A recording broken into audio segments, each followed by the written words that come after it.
Buenos días y bienvenidos a la clase de Tecnología de cuarto de la ESO del Instituto de Educación Secundaria Isla de Tenerife. Mi nombre es Francisco García y soy el docente que le impartirá la clase en el día de hoy. La clase que vamos a impartir hoy está dentro del currículo de esta asignatura en su bloque 2, instalaciones en viviendas.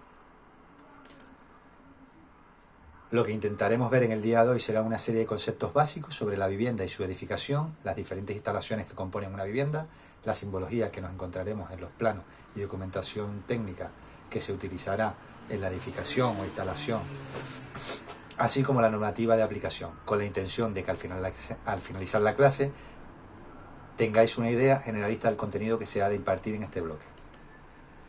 La vivienda. ¿Qué es una vivienda? Según la Real Academia de la Lengua Española, se define vivienda como el lugar cerrado y cubierto construido para ser habitado por personas. Otras la definen como una edificación cuya principal función es ofrecer refugio y habitación a las personas, protegiéndolas de las inclemencias climáticas y de otras amenazas. El derecho a la vivienda aparece ya recogido en el artículo 25 de la Declaración Universal de los Derechos Humanos del año 1948, aunque algunas constituciones, como es el caso de la española, lo recoge también en su artículo 47. Todos los españoles tienen derecho a disfrutar de una vivienda digna y adecuada. ¿Qué tipos de viviendas existen? Pues principalmente existen dos tipos de viviendas. Las viviendas unifamiliares, que son edificaciones en las que vive una sola familia, y las viviendas plurifamiliares, que son aquellas edificaciones en las que viven varias familias. Las unifamiliares serían el típico chalet, adosado, pareado, etc. Y las plurifamiliares son las viviendas que están dentro de los edificios, los áticos, los estudios, los apartamentos, etc. Dentro de las viviendas unifamiliares se distinguen varios tipos. La vivienda aislada es una vivienda unifamiliar, independiente y que no linda con otras viviendas. Suelen tener un terreno a su alrededor para uso privativo de la propia vivienda, ya sea barbacoa, piscina, etc. La vivienda pareada es idéntica a la anterior, pero en vez de ser una sola vivienda, son dos viviendas. Suelen tener una pared en el medio, una pared medianera. La vivienda adosada son viviendas que tienen una construcción en hilera y comparten elementos comunes, como son los jardines, piscinas o garajes. En esta diapositiva podemos ver los diferentes tipos de viviendas unifamiliares: aislada, pareada y adosada. Como podéis comprobar, tienen una gran similitud, pero se diferencian por lo indicado anteriormente. Entre las viviendas plurifamiliares también existen diversos subtipos, como son los apartamentos, que suelen ser viviendas con un solo dormitorio, aunque independiente del resto de la casa. El estudio es como el apartamento, pero todas las habitaciones están en la misma estancia, a excepción del baño. Suelen ser habitualmente viviendas pequeñas. Los dúplex son viviendas de dos plantas que se comunican entre ellas mediante una escalera. Entre las viviendas plurifamiliares también encontramos los áticos, los pisos y los bajos con jardín.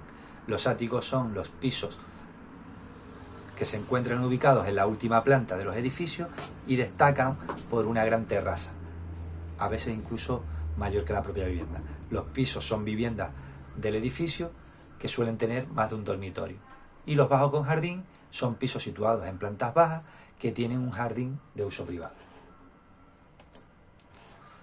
En la siguiente diapositiva, más bien dicho en la que nos encontramos, podemos observar la diferente distribución de los apartamentos, bajo con jardín y ático, como se expuso anteriormente. Dentro de la edificación de una vivienda existe una serie de agentes que se denominan agentes de la edificación. ¿Quién son los agentes de la edificación? Pues son las personas, ya sean físicas o jurídicas, que intervienen en el proceso de la edificación. Y sus obligaciones vienen determinadas por lo dispuesto en las leyes, en otras disposiciones de aplicación, en el contrato que se realiza en el momento del inicio de la construcción, etc. Entre los agentes que intervienen existen los que podemos ver en el listado que exponemos. Es un listado no exhaustivo, pueden haber otros agentes que nos incorporamos en este listado. La función de cada uno de los agentes, pues el promotor es una persona física o jurídica, pública o privada, que de forma individual o colectivamente impulsa con sus propios recursos o ajenos las obras de edificación.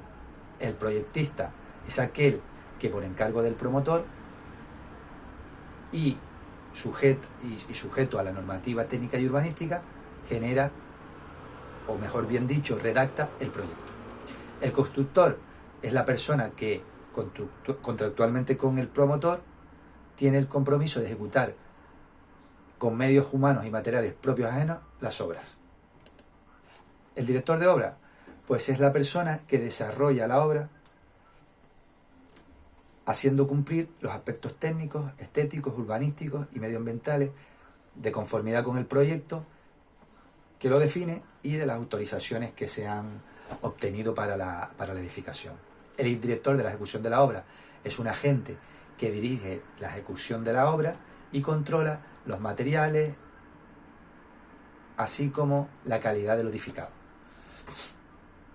Las entidades capacitadas y los laboratorios de control de calidad son entidades que prestan asistencia técnica a los otros agentes, velando por la calidad de los materiales y de la ejecución de la propia obra.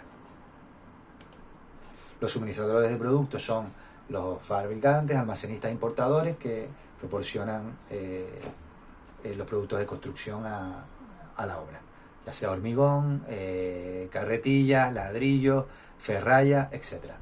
Personal humano es todo aquel que interviene en la obra, como son los oficiales, como son los albañiles, electricistas, fontaneros, etc.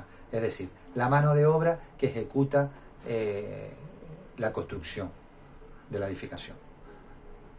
Los propietarios y los usuarios son las personas físicas o jurídicas que poseen la propiedad de la obra, y el coordinador de seguridad es la persona que tiene la función para velar por la seguridad, salud y medio ambiente en la obra.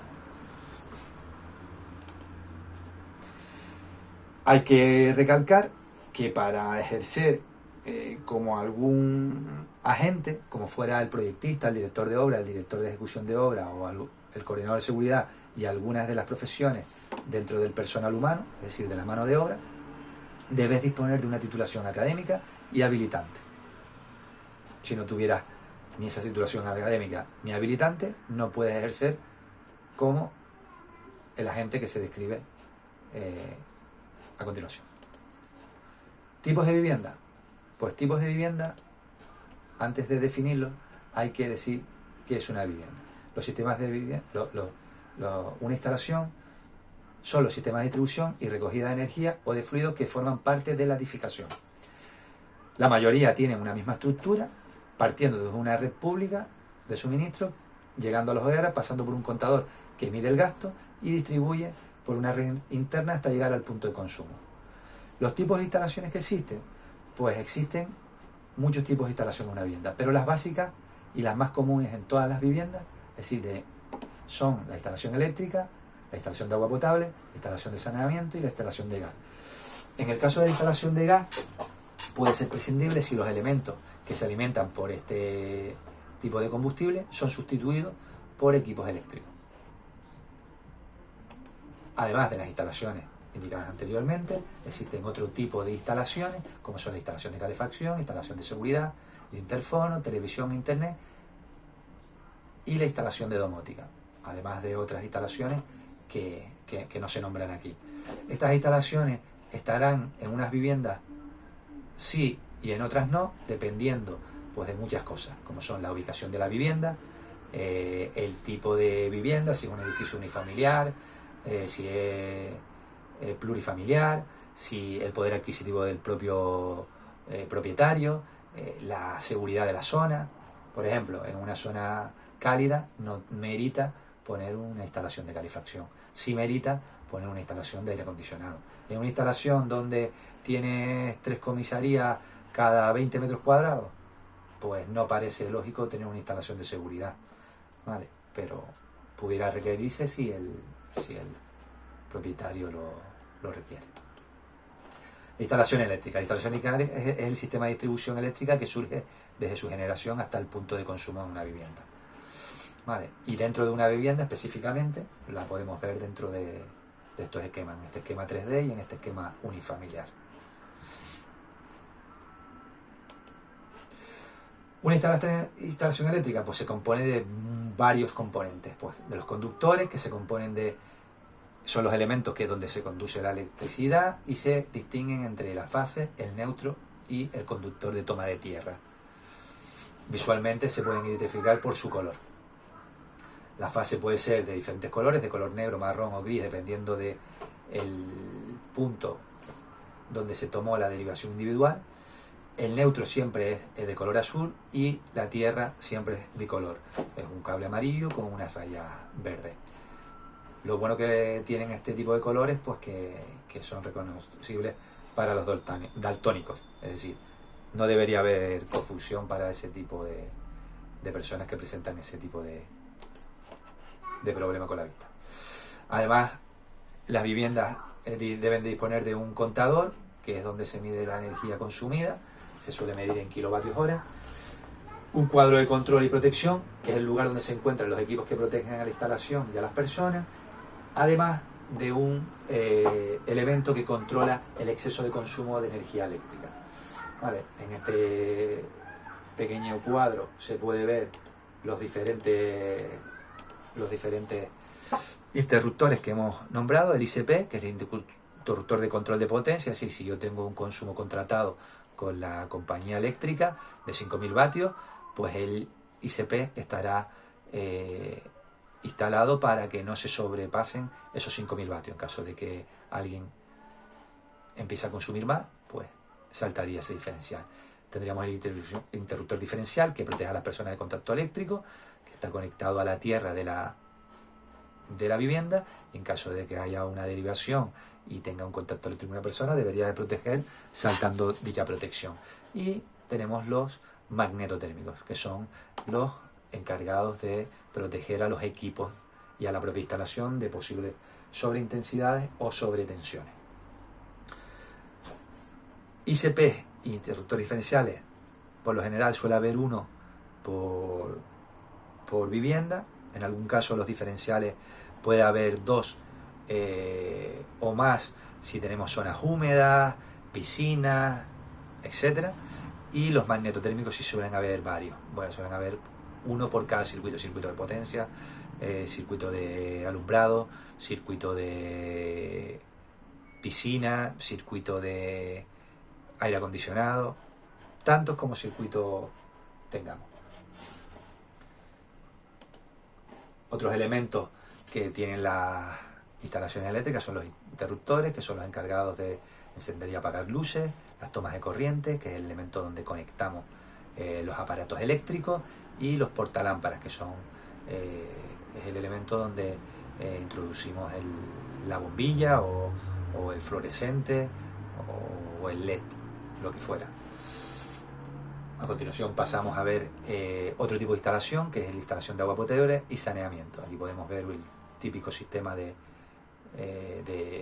agua potable y saneamiento en un esquema 3D, donde vemos la entrada de agua a la vivienda y cómo se ramifica al resto de la vivienda. Se suele diferenciar pues